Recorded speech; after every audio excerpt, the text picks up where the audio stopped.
I want to do something that provides us the opportunity to chat. And in that, so I'm going to do like a brief little, as I'm kind of, if you don't notice me stalling, to get my screen up and to share the presentation. So there we go, there we go, there we go, yay. So wisdoms of the crowds. So we're going to talk to you all about the wisdom of the crowd. So we have 100 of you amazing folks that are here with us right now. And we're going to talk about the importance of community engagement in the development and implementation of structural interventions. So the CDC defines community, excuse me, as I get overzealous, defines community engagement as the process of working collaboratively with and through groups of people affiliated by geographic proximity, special interest, or similar situations to address issues affecting the well-being of those people. It's the importance of community engagement for developing and implementing SIs can't be downplayed. Communities have a role in structural interventions from advocating, inception, planning, implementation, monitoring, evaluation, modifying, as conditions change. So looking back at the example that Patrick was talking about, as far as the condoms for porn performers, early morning porn conversation. So does anybody, or who recalls who was engaged? Who was engaged? So I want you all to, to feel comfortable, come off mic, put it in chat.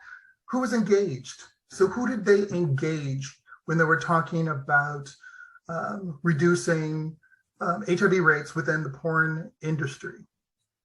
So what do you all remember? And I'm going to ask Anshay and Patrick, my team, to help me, because right now the chat feature is hidden and I don't see it. There we go.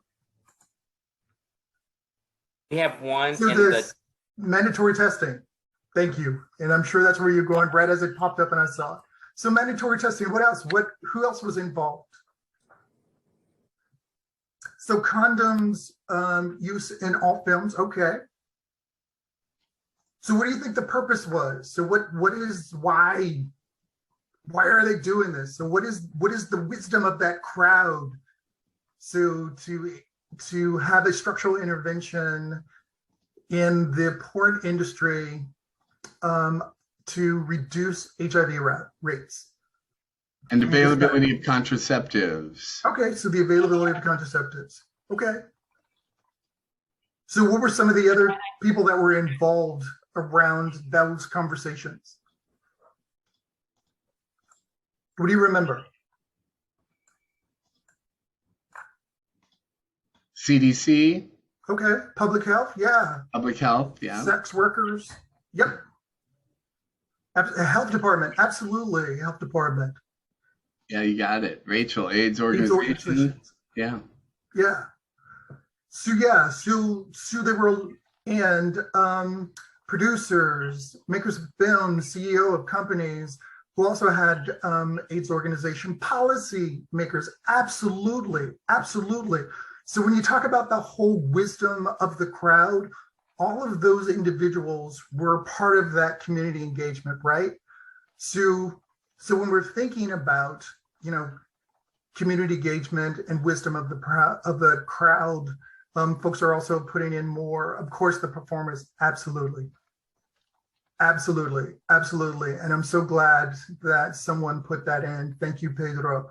That is really important, that with all of the folks who are part of the crowd, to have those discussions around creating a structural intervention for the porn industry to reduce rates of infections, that you have to make sure that you're including the targeted population, those people who you've identified as being impacted or will be impacted, or the behavior you're trying to change with the structural intervention. So when we're thinking about like the wisdom of the crowd, I want to ask you all something.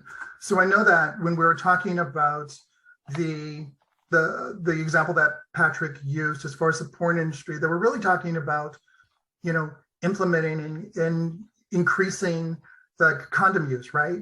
And making it mandatory within LA County that the performers would have to use condoms. And also when we're talking about structural interventions and thinking about how do we make changes? So that time frame was what? So it was like 2013, 2012, 2013, or 2013, 2014. What have we learned since then? So what have we learned? So how does it potentially change? Another thing that we want to make sure that we're thinking about, because we weren't promoting, touting, have the science behind what we know now as far as PrEP and U equals U. So I'm wondering if the conversations now would be different, and if we would create a structural intervention around the porn industry that would be somewhat different in 2022 than it was in 2013 or 14. So one of the things that we want to do is we want to talk about, so in his book, The Wisdom of Crowds, and why many are smarter than the few, and how collective wisdom shapes business, economics, societies, and nations, James Serwicki discussed the power of crowds to solve problems, be innovative, display wisdom, and predict outcomes. In short, groups of people have the capacity to create solutions to challenges or problems by accessing the innate wisdom of the collective group. This could be thought of as a strength-based approach for groups, just as we work with individual clients to explore, highlight, expand on strengths. We can do the same with groups or communities. And as an example, I don't know of how many of you may have ever gone to like a country fair, but one of the examples that the author of the book gives is that of being able to guess the weight of an ox at a county fair. So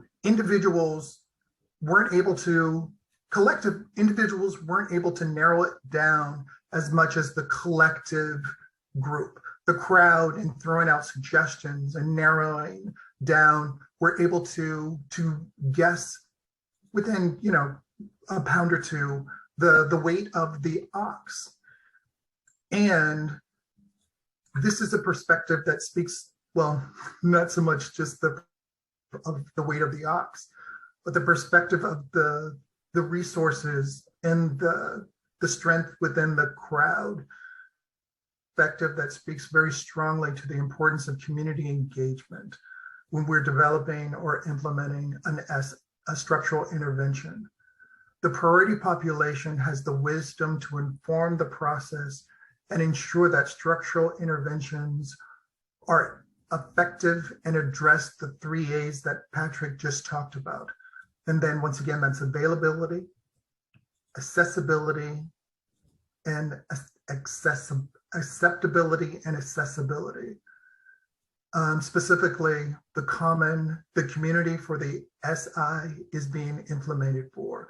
So we need to make sure that those 3 A's are being addressed when we're implementing an SI for a specific population. So how many of you have heard of FUBU? And I'm not talking about the clothing line. So what does FUBU mean? So anybody just kind of open your mic and just say what you think FUBU means. For us, by us. Absolutely, for us, by us. So it's a fundamental principle of harm reduction approach and the key to success of all interventions.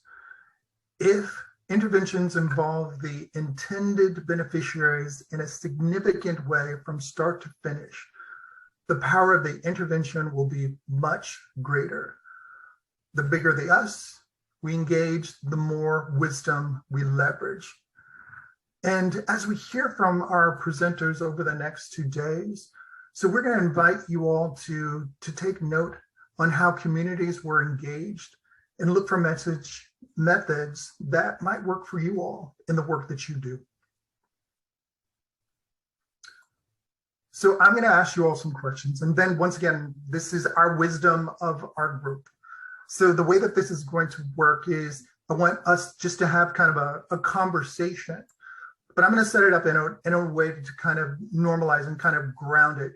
Because one of the things that I really appreciated in the poll is that a majority of us, so 35% of you were somewhat familiar with structural interventions. 21% of you were unfamiliar. So 56% are between somewhat unfamiliar and unfamiliar. So I just want to kind of frame it in a way that we might help. So how many of you just, show of hands and or just a yes in the chat? How many of you have Netflix? Netflix. Who's Netflix? Folks have Netflix, or just shake your head and say yes, Netflix. Yes, raise your hands. Thank you, Lorenzo. All the folks, yeah, we all have Netflix. I see this. I have Netflix. Yes, Netflix.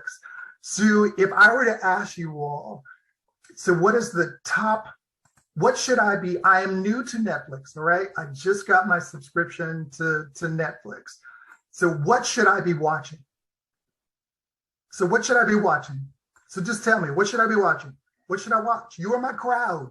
You are I'm using the wisdom of the group. What should I be watching on Netflix? Shameless, Love is Blind, Stranger Things. Okay, Stranger Things. Okay, I see Stranger Things and Pose. Okay, so all these things on Netflix. Okay, but first I have to have the availability of Netflix. I have to be able to access and all that.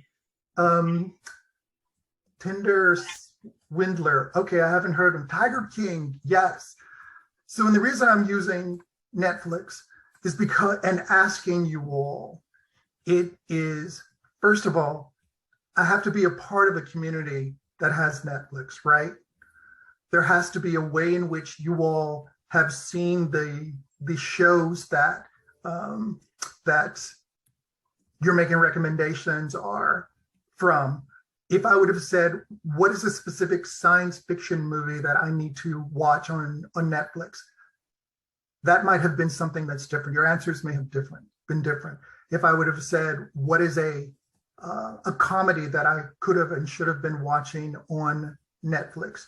Your answers may have been different. If I would have said, what should I have been watching on Stars? That might have been different because there may have been fewer of us that have Stars than have Netflix. And the point that I'm making is when we're talking about structural interventions and we're talking about our targeted population, so it's important that the targeted population are part of that structural intervention. They're part of the discussion. So even with asking the question around Netflix, and thank you all for engaging me. First of all, you have to have Netflix to be able to participate in the conversation. So it was narrowing down who may have access to Netflix. A lot of us do, but some of us don't for a variety of reasons. So as I move forward and ask you these questions and thinking about, who is the crowd? So when we're talking about who's the crowd, we're also, don't forget the fact that we're talking about community engagement, right? So who is the crowd? And how do we know? So you are doing a structural intervention to either get people engaged in a particular activity or service that has a benefit to the community. And how do we know who that crowd is?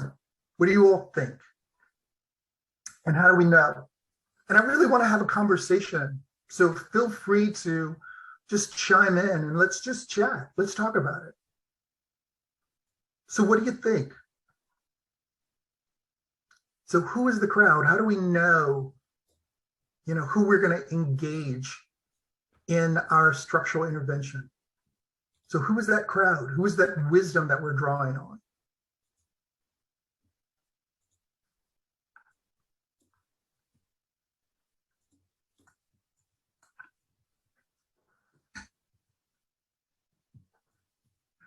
Okay, and we have 100 folks here. I know. This is Alicia from Hey. Oregon. I'll bite. I think we know oftentimes when we're looking at our data. So like who is getting tested for STIs, who is not, like who are we missing, who is getting diagnosed with HIV late, who's getting diagnosed with HIV in general in our states and our counties. Thank you. No, thank you. Thank you. And I appreciate that, because what you said is that you're looking at data. So there has to be some kind of trigger in the sense of what is the thing that is triggering, you know, a need for a response to something. And Alicia, I like the fact that you're looking at data, and data is really important. So if we are looking at HIV rates within a specific population, we know traditionally we talk about MSM populations, sometimes identifying African American and Latino MSM, or there might be another, you know, population that's specific to your jurisdiction. And then there's a comment in the chat, people who participate in a needs assessment. Okay, absolutely. Whenever you have a program plan in the works. So if you're looking at the data, as Alicia said, so that might be the crowd of individuals in the sense of who we're targeting. But who are the other folks that we may want to engage? Remember, we're talking about community engagement. So who are the other folks that we may want to engage in our structural intervention? So who do you all think? And I'm going to encourage some of the new people, just throw out your ideas to hear from the wisdom of the folks that are in the room. We have homeless populations. Okay.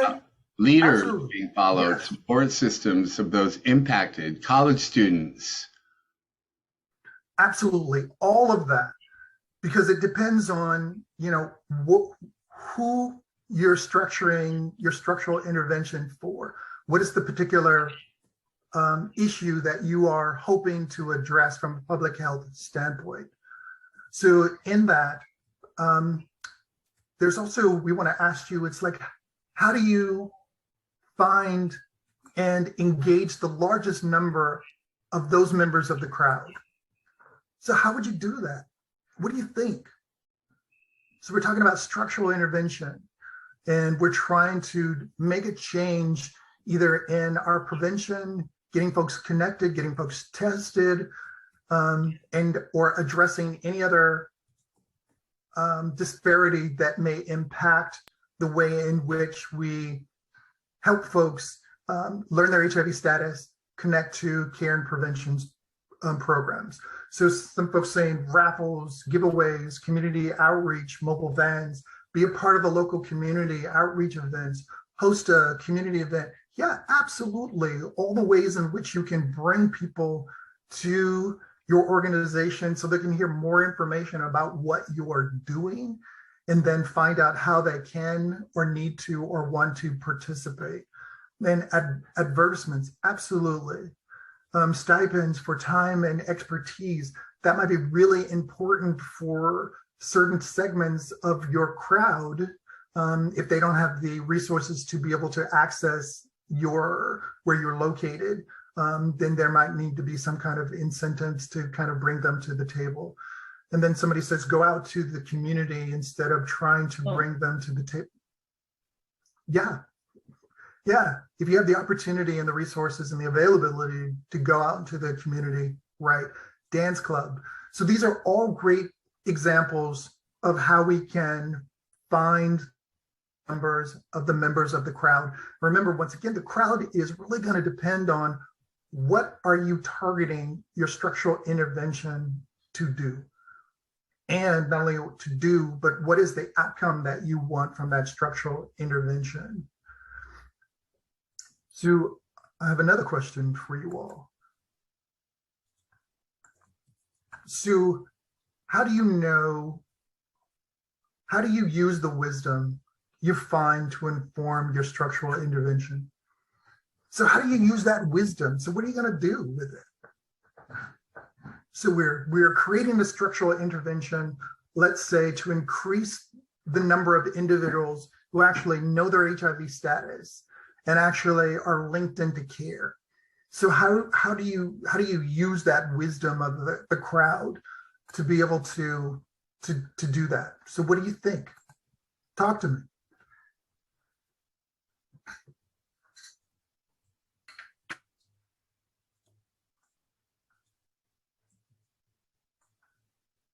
This is Alicia again.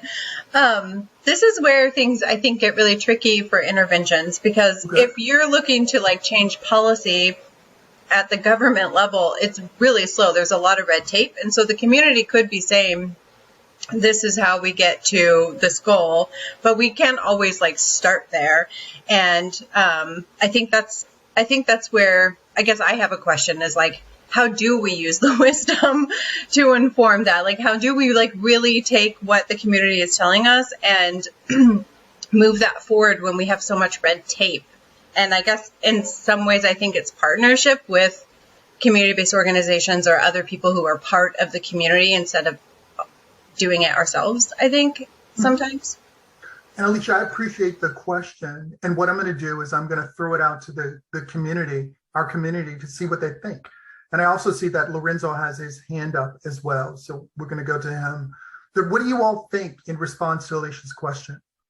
So it seems like policy and making those changes may be kind of a challenging way of doing that. And then there are some ways in which the chat is coming through fast and furious. And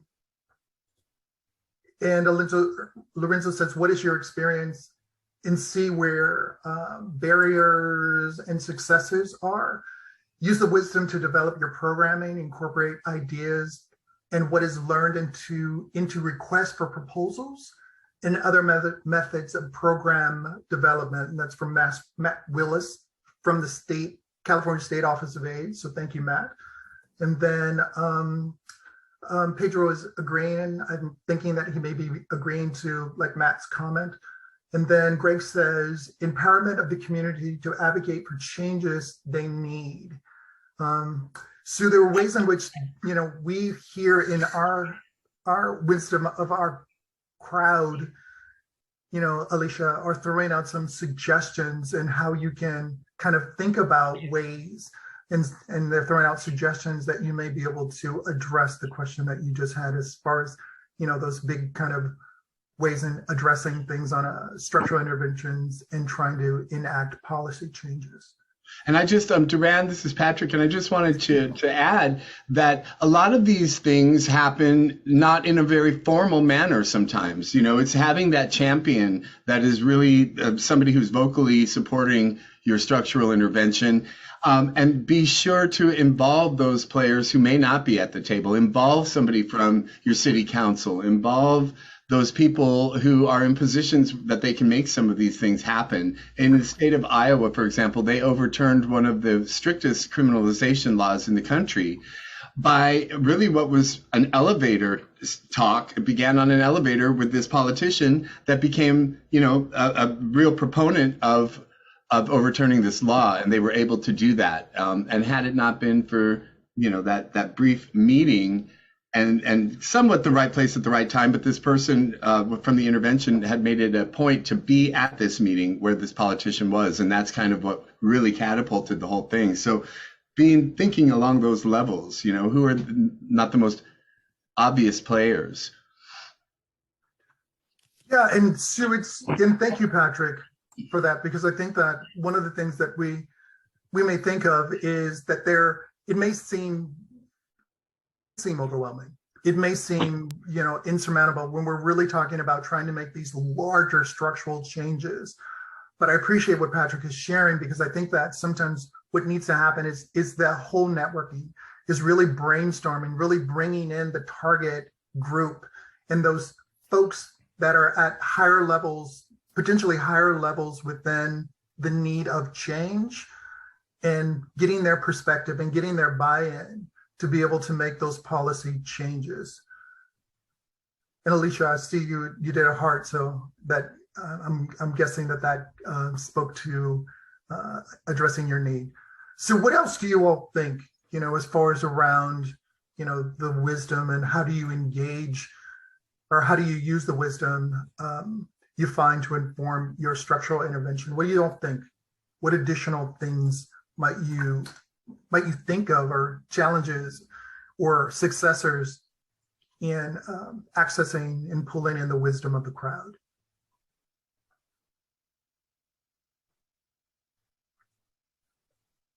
And Lorenzo, I saw that your hand was up. I don't know if you were going to offer something additionally, because I saw that you put your hand down, but if you just open your mic and just let me know, that would be great.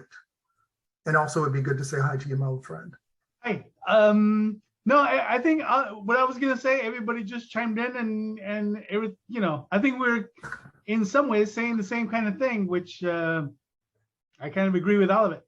Mm-hmm. Okay. And I think that, one of the things too, and I mentioned, U equals U in PrEP. So in ending the epidemic, we know that we're wanting to increase testing rates, and we're wanting to link folks who are newly diagnosed more quickly into care and to get them undetectable when possible.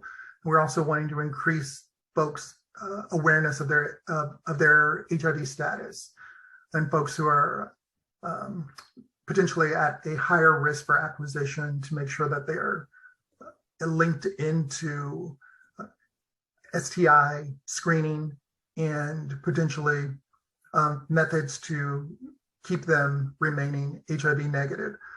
So in doing that, being or having an increased understanding of how those structural interventions around biomedicals work, changing the messaging around biomedicals. And when we talk about prevention, maybe increasing the opportunity for people to talk pleasure in a way that doesn't